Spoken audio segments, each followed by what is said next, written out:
Welcome back, everyone. I know we're all happy to be here. So next up is early modern Africa in the Atlantic world, which you already knew because you can read the large letters on the screen. Once again, like we did when looking at the Americas in our last unit, we're going to be looking at some elements of culture and life indigenous to the peoples of Africa, but also their connections to Europeans, because just like in the Americas, the Europeans are not leaving others alone and insinuating themselves in societies by the time we get to the 16th, 17th, and 18th centuries around the world. So it's a similar pattern that we saw in the last unit. Professor Bentley, our lovable textbook author, says, for the most part, the peoples of sub-Saharan Africa continued to follow established patterns of life in early modern times, meaning their traditional patterns of life. They built states and organized societies based on kinship groups, as their Bantu-speaking predecessors had done for centuries. In West and coastal East Africa, they also traded regularly with Muslim merchants from North Africa and Southwest Asia. Yet the establishment of global trade networks brought deep change to sub-Saharan Africa. So the last part there, global trade networks, means primarily contact with Europeans, whether they liked it or not. Sub-Saharan Africa, by the way, is what we're focusing on here, which means south of the Sahara Desert. So not North Africa, Morocco, Tunisia, places like that are right across the Mediterranean from Europe, but Sub-Saharan Africa, which is kind of the lower 2/3 to 3/4 of the continent geographically.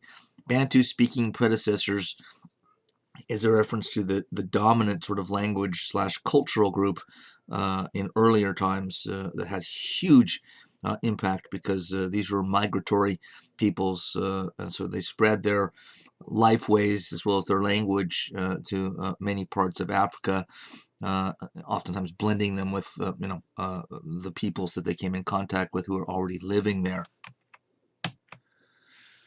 We're going to look at a number of significant political units here during the period in question, roughly 1400 to 1700 or 1800. The Songhua Empire certainly stands out. One of the biggest, most centralized, and biggest geographically as well as population size at the time. The map on the big map there gives us a sense of where it is in Northwest Africa. I superimposed the other map with the green region being the Songhua Empire just to give you a little bit better picture of Africa, though that's only the top northern half of Africa. But if you don't know the geography of Africa, in that upper right map, above the map, not on the map, would be the Mediterranean Sea, and on the other side of that, Italy and Spain. To the east of that would be Turkey and the Middle East. Egypt is the region there in tan that's in the uppermost right. And to the west or to the left of that is the Atlantic Ocean. And if you keep going in a westerly direction, you get to the Americas in due course. So the Songhua Empire had a spectacular capital city at Gao, about 75,000 inhabitants, which for the time is a big city. That's a big city in Europe or China or anywhere else at the time. Considering the level of technology and organizational ability worldwide, that's a large city, meaning not an easy thing to accomplish to get 75,000 people living in one place and basically functioning, without collapsing. They also took control of another city, which may have become the key city in time within their empire, Timbuktu, which actually is a legendary city. It sort of exists in all kinds of stories and myths and legends, as well as true accounts. So this was part of the Songhua Empire, expanding through conquests and military expansion. They controlled large chunks of the Niger River and the commercial traffic there, partially through a strong naval force. So both land and sea forces allowed them to carve out this empire of great size. That's again a pretty big chunk of Northwest Africa. Prosperity was brought through trade, again commercial traffic, gold and slaves going out, salt, textiles, and metal goods coming in. And there's a strong Muslim influence here. All the emperors of this empire, Songhai, were Muslims through trade contact with Muslims going way back centuries before our time period here. Islam had an influence not on all African peoples in this region, but on many of them in this empire in particular. All the emperors of the Songhai Empire built mosques. There were extensive Islamic schools and a university at Timbuktu. So Islam was heavily influential and a big part of the Songhai Empire. Islam was also a mechanism for smoothing trade relations, and that may have been one of the first ways in which Islam became a part of this and that African culture. What that means is that if you're of a different religion, trading with Muslim traders can be done, but it might not be done with as much trust as if both parties in the transaction are Muslims, share not just religion, but then a lot of cultural features that go along with it, and that would be more likely to build or increase trust. So there may have been an economic interest or reason for kings in Songhai and other places in Africa to convert to Islam. Sunni Ali was the first king of the Songhai Empire. He's been pictured in legendary fashion and is a somewhat legendary figure. Captured many cities and fortified them, like Timbuktu. He did oppress some of the peoples conquered. That's part of what generally happens when empires expand. It means violence. He ruled over Muslims and both Muslims and those practicing traditional religions both. So most African peoples, their indigenous religion was some form of animism, which we'll get into later on. So he maintained an animist belief himself, but he ruled over Muslims and those practicing traditional religions in the area. He led a naval expedition to the Niger River, so he was basically the first king of this empire to expand on the river. He overran large areas of what had once been the Mali Empire and others in the region as well. So Sunni Ali is sort of the most standout figure in the Songhai Empire's history. Timbuktu, again, major legendary trading city, as Professor von Sivers, who I've quoted in other units before, Patterns of World History, says, in the mid-1400s, with some 100,000 inhabitants, this commercial and scholarly hub was one of the largest cities in the world. Right, I just said 60,000, 70,000 was a big city, as Gao was, but 100,000 is a giant world city at the time. Bentley also adding that in the 16th century, the trading city of Timbuktu had a prominent Islamic university, that part, and 180 some odd schools that taught the Quran. Students flocked to Timbuktu by the thousands from all parts of West Africa. So it was an economic, commercial hub, as well as a religious and intellectual hub as well. So a very important city in the empire and in all of this part of Africa. The Songhai Empire eventually fell to Moroccan forces bearing guns, acquiring guns, and using gunpowder technology to give them a leg up, technologically and militarily. This was sort of partially bad timing. Regional states and city-states were being created in Africa, which is a decentralizing force most of the time, if it's going down instead of up. Centralized means larger political units, larger in size, population size, geographical size, which means they can defend themselves easier with more troops, more warriors, a larger army. But just at the time when much of this part of the African world was in a sense downsizing to regional states or city-states, that's when the Europeans, first the Portuguese, showed up.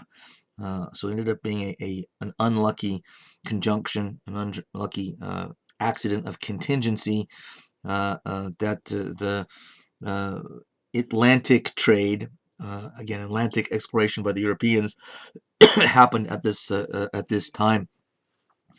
These regional kingdoms then were not powerful enough in the end to call the shots against Europeans in the Atlantic.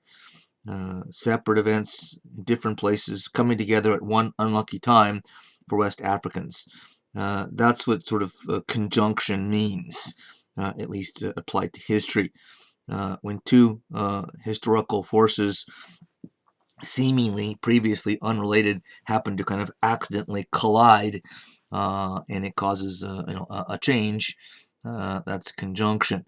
So just as the Europeans were starting to explore and needing and getting better seafaring, shipbuilding technology, at that same time, the Songhua Empire and other regional states in the area were becoming more vulnerable and less politically and militarily strong. That was just sort of a bad luck conjunction for the African peoples in Northwest Africa.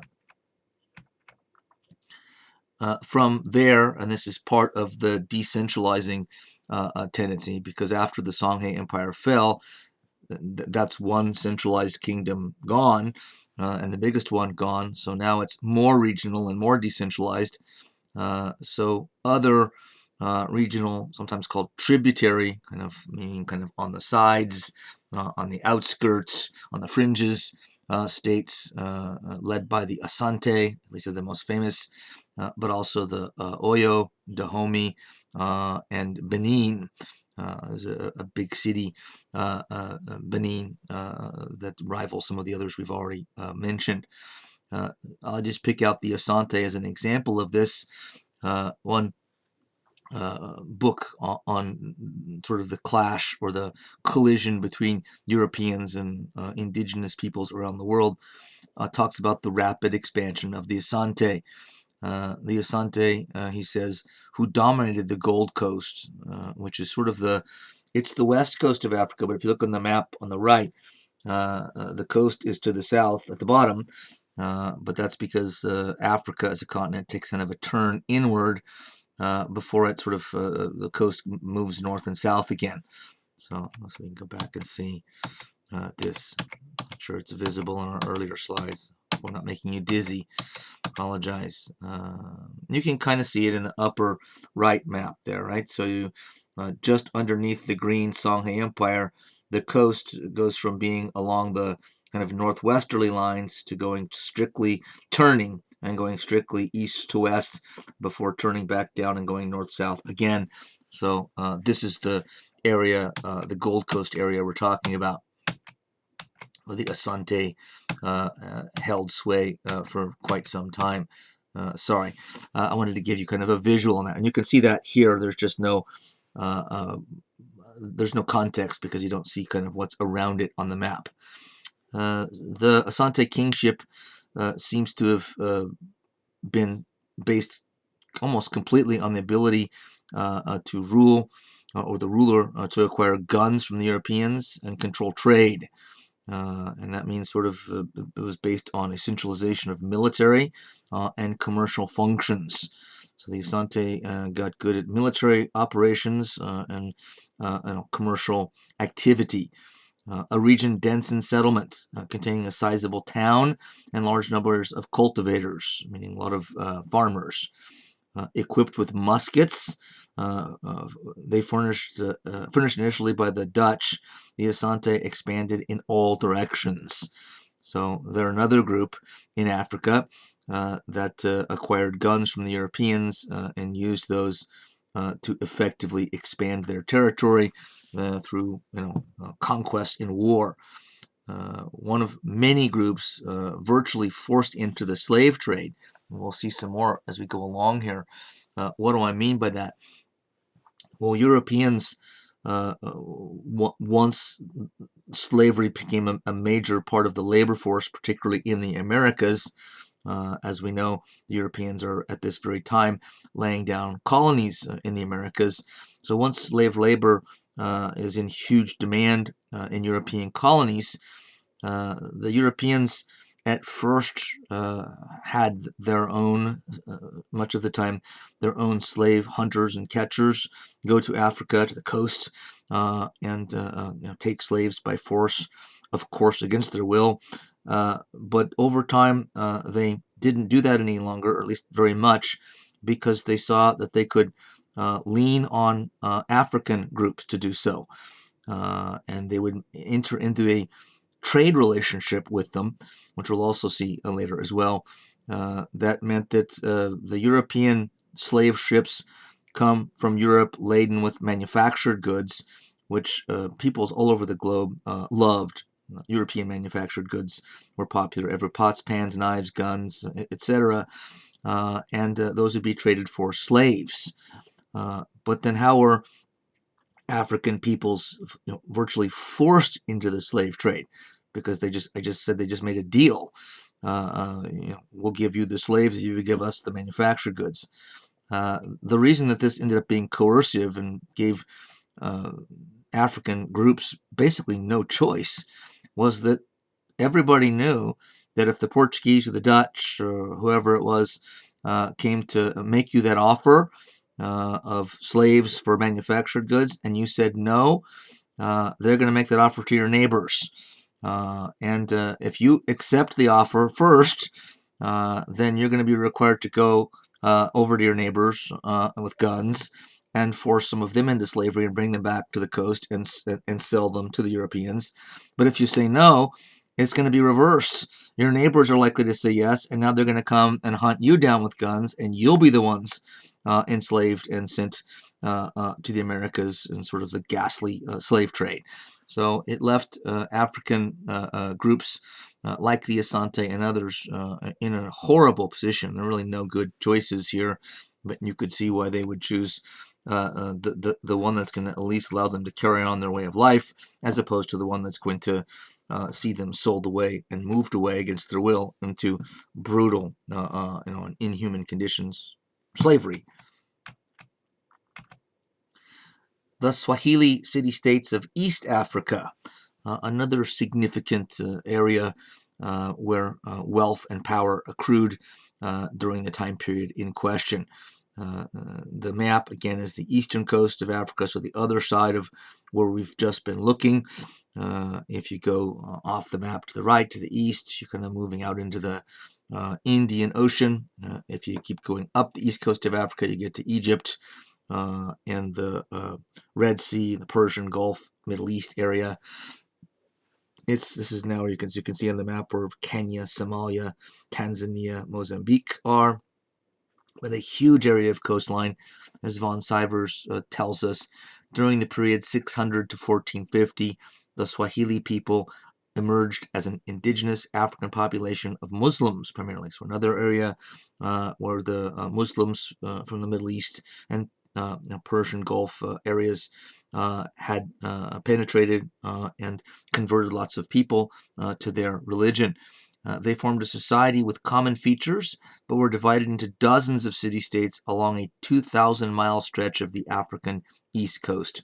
All of the brown areas there on the coast had similar culture, including a large-scale conversion to Islam, but they were politically separate, meaning they governed, each city-state kind of governed itself.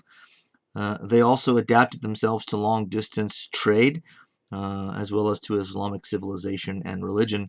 And like we saw in the Songhua Empire, one of the original reasons for doing so may have been to smooth over trade relations. That wouldn't even have to have been done consciously, entirely anyway, for that to have been the case. The Swahili's most common feature was their function as sort of merchant middlemen between the interior of East Africa and the Middle East and India. Or the middlemen between the interior of East Africa and the Middle East and India. So middlemen in what sense? Well, again, geographically, India is off again to the right of this map, way off to the right, but of course not on the map. The interior is where it says Eastern Africa. So if those are the two places, then these guys are literally middlemen in between India on the right side of the brown stripe and the interior of Africa on the left of the brown stripe. So they're involved in part in taking goods one way and then the other. Middlemen, both figuratively in business terms and literally geographically here. Merchants from the Swahili city-states of coastal East Africa sought gold, ivory, and slaves from the interior regions and traded it for all kinds of things that were part of the Indian Ocean trade, which we've already learned about, like silks coming from China, cotton fabrics coming from India, spices coming from Indonesia, etc. Chiefs, rulers who combined ritual and judicial functions with entrepreneurial roles were kind of the norm. So the chiefs kind of have a religious function, they have sort of a law and order function, and they have a commercial economic function. So they're sort of doing a lot of leadership in a number of areas. Congo of the Bell, the Central African Kingdom of the Congo, another one of the great kingdoms, interesting ones of the day. This kingdom, again, you can see on a little map there, that's further down the west coast of Africa, getting closer and closer to South Africa and the tip of Africa, the Cape. This civilization emerged in the 14th century, and it was in parts of modern-day Congo and Angola, because it did spread beyond that one little area that's kind of tan shaded there. There was a Congo-Portugal connection, so once again, connection with the outside world, in this case not Muslims, but Portuguese Christians or Portuguese Catholics, and so there's a similar type of relationship, partly connected to trade in the same way. Portuguese had a kind of a divide and conquer slave strategy, which eventually led to conflict, which was the European one that I just mentioned. They're going to make that offer of trade goods, manufactured goods for slaves to one group or another, and have them then run down, and grab slaves, literally abduct them from another group. And the Europeans, including eventually the English and the French, Native America, as well as in the Americas, as well as in Africa, were brutal. I mean, they're utterly ruthless about this. I mean, it's already brutal. Sometimes they would, if they got a better deal from somebody else, if you were the leader of the tribe or a group that was favored and getting the benefits of trade, but your job was to then go and hunt down slaves, you might find them turning on you because they got a better deal somewhere else, and now they're paying somebody else, and the goods dry up, and now you're being hunted down by neighbor. So it could change actually quite quickly. The Portuguese had a huge influence religiously. Catholicism spread. There were so many churches by sort of the height of Portuguese, kind of influence that it came to be said, kind of a saying that this was the Congo of the bell, because there were so many church bells ringing all the time, at least so it seemed, because Christianity did kind of catch hold. The kings all wanted their peoples to be Christians, and in the cities they usually got what they wanted. Out in the countryside, further away from the king and the capital, there wasn't as much European influence, and there was a tendency to people to be able to practice their traditional animistic religions and sort of stay away from sort of the economic, political, and religious influence of the Portuguese and other Europeans. Eventually, protests of slave trading in the kingdom came from the great King Alfonso I, who's a great example of the benefits and costs both of European alliances. So he benefited in many ways from the Portuguese connection, but with the Portuguese doing kind of nonstop slave trading in his own kingdom, he eventually allied with other groups in the region, and so did his successors, other kings that came after him, and so there was war between the Portuguese and the Congo. The Portuguese actually, in one war, captured and decapitated one of the kings. It wasn't Alfonso I; it was one of his successors later on, because these wars lasted beyond just one person's reign. Another fascinating figure in this whole period in African history is Queen Nzinga, another legendary figure who fought the Portuguese for decades as the leader.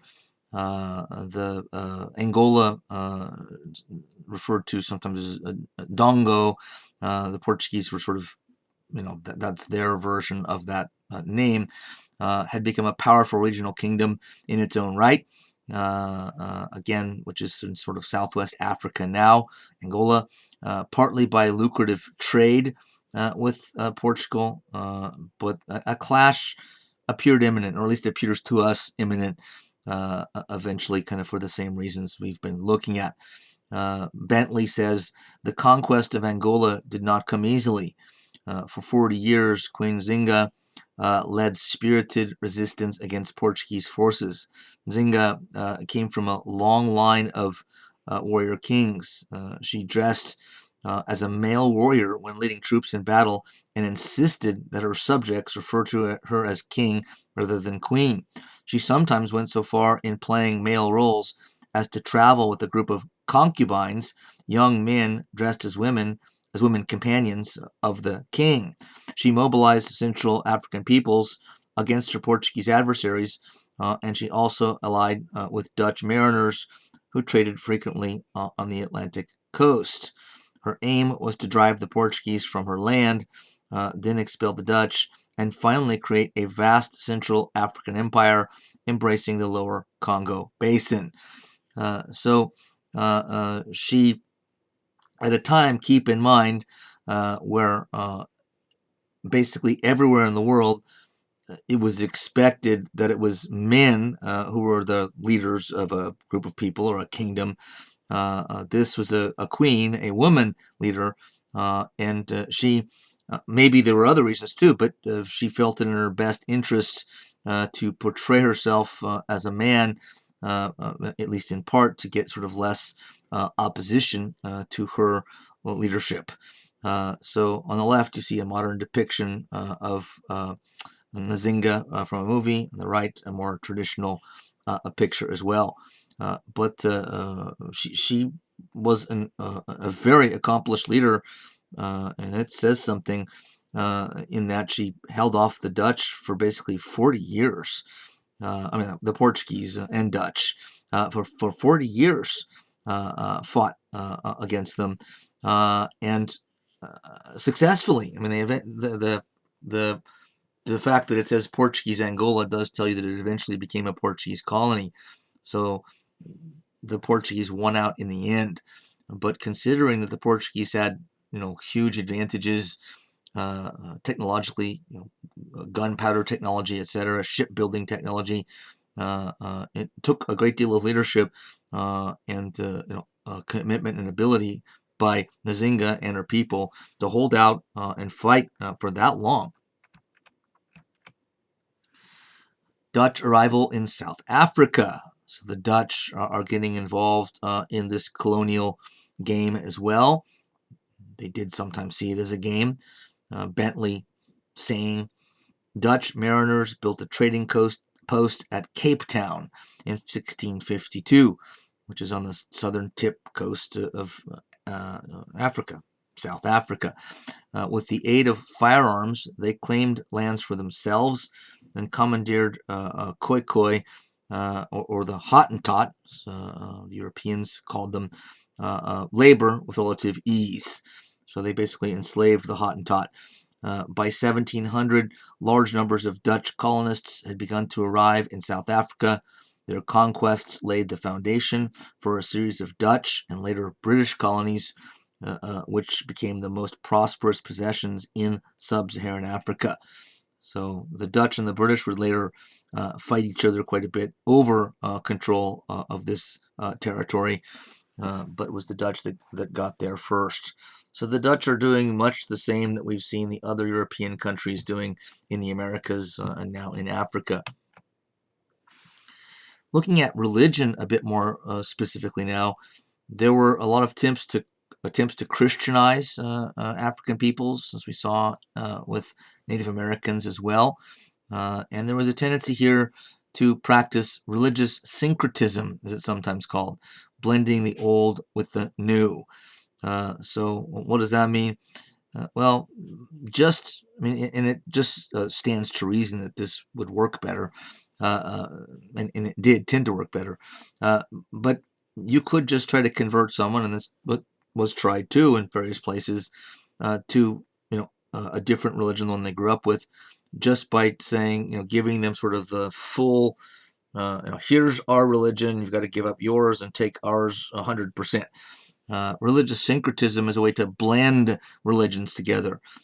So it makes it easier to convert people because you allow them to keep certain things in their religious tradition, and then add in things that are part of the new religious tradition.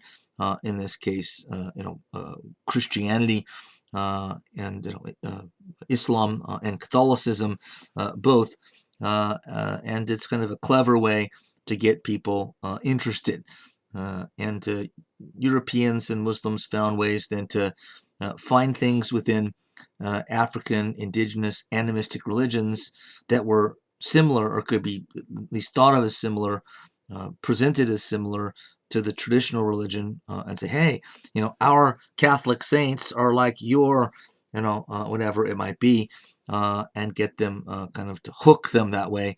And the idea would be over time, maybe then you can get them to go kind of full on over to 100% Islam or 100% Catholicism. So we see this as sort of the ideal way at the time, or at least it seemed so, to try to convert peoples to either Christianity or Islam. The traditional religions, the African animistic ones, usually had a remote creator god. Sometimes there was a belief in one god, at least one big god, but sort of smaller spirits kind of in the world and in everyday life, spirits of ancestors that were part of their religious sort of belief and practice. But once again, contact through trade and European, once again, because we've already brought it up, contact through trade and European voyages brought Islam and Christianity first, and again, the pressures or the demands, the enticements of trade may have helped lead some of the African peoples to be interested in one or other of these, originally foreign religions. So syncretic religious forms means, again, the blending of the old with the new to make it more appealing, at least at first. African Christians, Catholics, had priests as magicians. So magic in African indigenous religions, animistic religions, magic and magicians played a large role. So Christian missionaries tried to present priests to them as magicians. No Catholic priest would go back home to Portugal or Spain and try to get the people to think of himself as a magician, but to appeal to Africans because it was, again, a part of their culture. As it wasn't in Europe, they tried to equate themselves, priests, kind of with magicians. Crosses, like the Christian cross, it was sort of thought to be, or claimed to be, by these missionaries, a magic amulet. So hey, the cross is sort of like the magic, objects that you use, that you see as sacred. This is think of the cross as one of those. So those are just kind of good little specific examples of elements of religious syncretism, syncretic religion.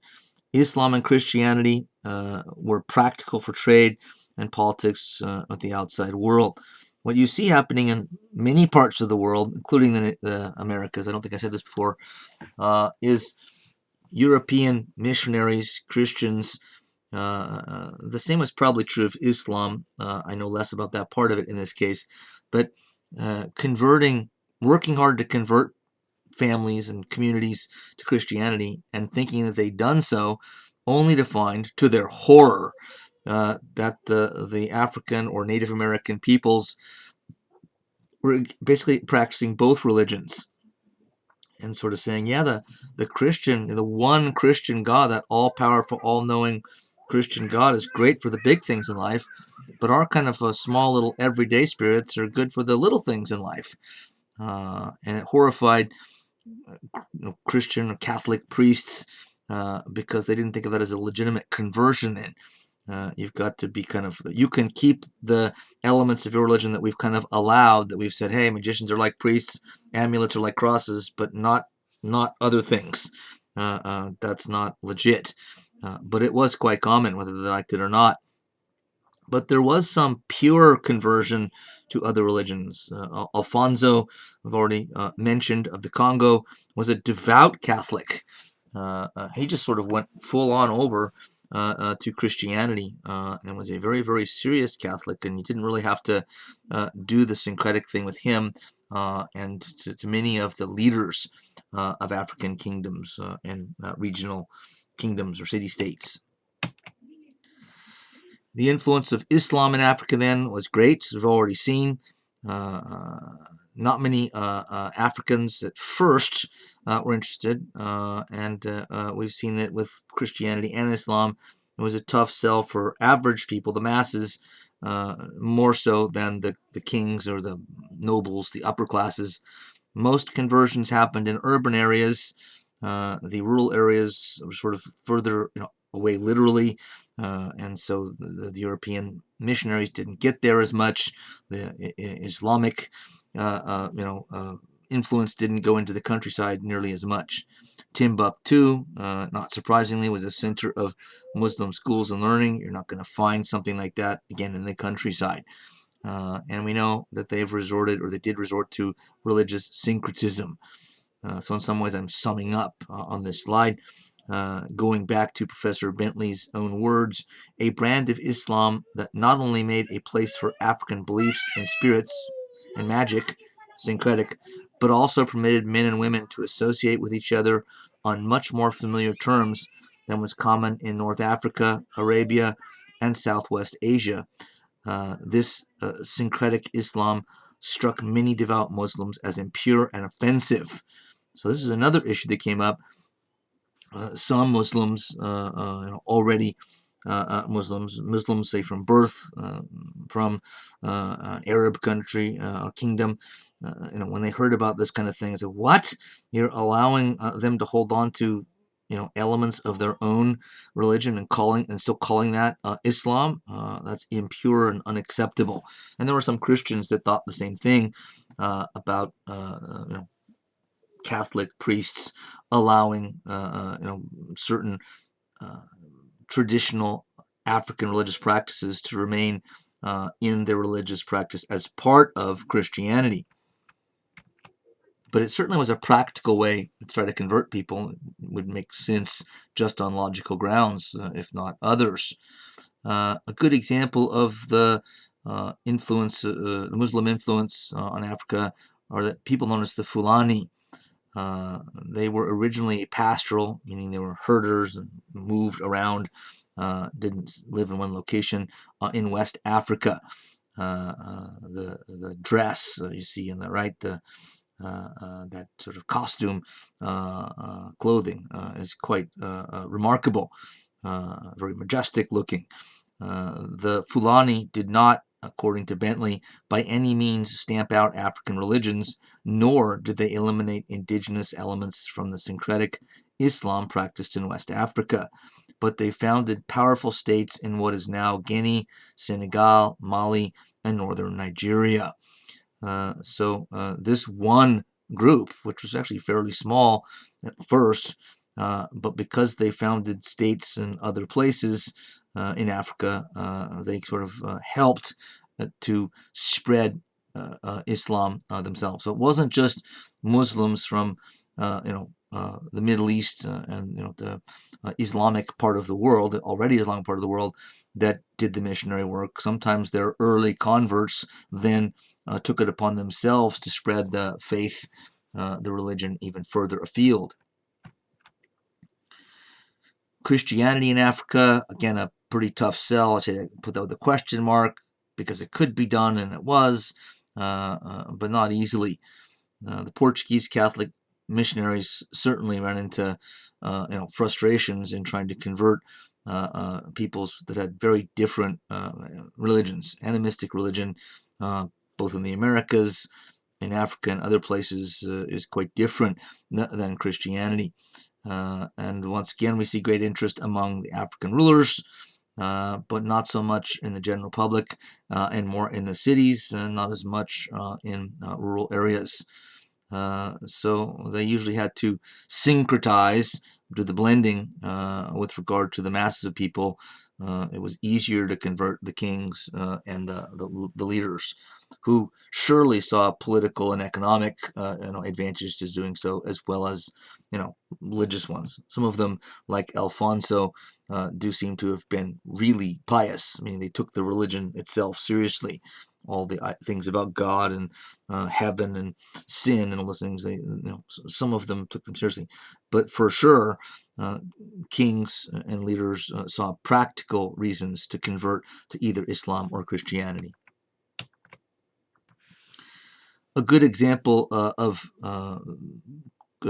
sort of Christianity spreading within Africa, like we saw the Fulani spreading it themselves after being converted by outside Muslim groups. We see the case of Donna Beatrice and the Antonian movement. This was an 18th century cult, a syncretic cult, so blending Catholicism and traditional indigenous religion, which started in 1704 when an aristocratic African woman named, at least given the Portuguese name of Donna Beatrice, claimed she had been possessed by a Catholic saint, Saint Anthony of Padua, who was a big saint for the Portuguese. He's not one that's so widely known outside of Portugal, but in Portugal at the time, everybody knew. This isn't the Saint Anthony, by the way, that there's a lot of churches named after in our society today. There are more than one Saint Anthony. That's a different guy. She claimed she was his chosen messenger to deliver his messages, and she used her high social status in her own community to promote this African version of Christianity. So there wasn't just one syncretic form of Christianity or Islam. Sometimes there were variations. She taught that Jesus was a black African man, that the Congo was the Holy Land, and that heaven was for Africans. And you could see how that might be powerful at a time when the Portuguese and Europeans are making themselves, forcefully known through slavery and conquest, etc. She preached for Africans to listen to her and her own disciples and not European priests or leaders. So she's saying, my version of Christianity is the one, and Catholicism is the one you should listen to, not the European one. Whatever they're saying, however syncretic it may be in itself, mine would be better to listen to. She used her following to try to end the brutal wars in the region. So she was, to some degree, trying to use this religious cult, this religious movement, for peaceful purposes. However, as you probably already guessed, European missionaries weren't wild about this and persuaded King Pedro IV to arrest her and charge her with heresy, and that he did. She was tried, convicted of heresy, and burnt at the stake in 1706. However, her followers just kind of continued with this brand of syncretic Christianity, and it got bigger and proliferated after her death, after she was gone. We now turn to a rather somber subject here that's never easy to talk about, and if it's the next number of slides, even into the next segment, I'm giving you kind of a warning that if this is upsetting to you, you could skip it and just do the reading material, or find some other way than have to look at the slides and the texts and what I say, etc. Taking Bentley again literally here, his words word for word, the institution of slavery appeared in remote antiquity, and until the 19th century, many settled agricultural peoples made some place for slaves in their societies. Slavery was common throughout Africa after the Bantu migrations spread agriculture to all parts of the continent. Most slaves came from the ranks of war captives, although criminals and individuals expelled from their clans also frequently fell into slavery. Once enslaved, an individual had no personal or civil rights. Owners could order slaves to perform any kind of work, punish them at will, and sell them as chattel. However, there were a lot of differences between the slavery that became the version of it that we see in the Americas, North America, and South. So Bentley goes on to say, law and society made African slavery different from bondage in Europe, Asia, and other lands. African law did not recognize private property, but rather vested ownership of land in communities. And kind of through this way of thinking and doing, often they assimilated slaves into their kinship groups, so that within a generation, a slave might obtain both freedom and an honorable position in a new family or clan. So slavery could be a very temporary thing, and sometimes you see former slaves who were eventually allowed their freedom actually marrying into the family that had originally owned them. So it was more flexible, and for those reasons, clearly not as harsh as the slavery that takes place in the Americas and other places. There was both a slave trade, an Islamic slave trade, and a European slave trade. We'll cover the Islamic one first here briefly. Again, I think this is Bentley. After the 8th century, Muslim merchants from North Africa, Arabia, and Persia sought African slaves for sale and distribution to destinations in the Mediterranean basin, Southwest Asia, India, and even Southeast Asia and China. This organized commerce found ready markets for slaves. When traditional sources proved insufficient to satisfy the demand for slaves, merchants created new supplies by raiding villages, capturing innocent individuals, and forcing them into servitude. Merchants then transported the slaves across the Sahara Desert by camel caravan for distribution in the Mediterranean basin, or boarded them on ships at the port cities of the Swahili coasts in East Africa, the ones we've just looked at, Swahili CityStates, for destinations across the Indian Ocean. By the time Europeans ventured to sub-Saharan Africa in the 15th and 16th centuries, so this is kind of giving us sort of some of the backstory, some context, because we're already kind of in the 15th and 16th centuries. But by the time Europeans showed up, the Portuguese and the Dutch, and others after, traffic in slaves was a well-established feature of African society due to the Islamic slave trade already existing there, and the system for capturing, selling, and distributing slaves had functioned effectively for more than 500 years.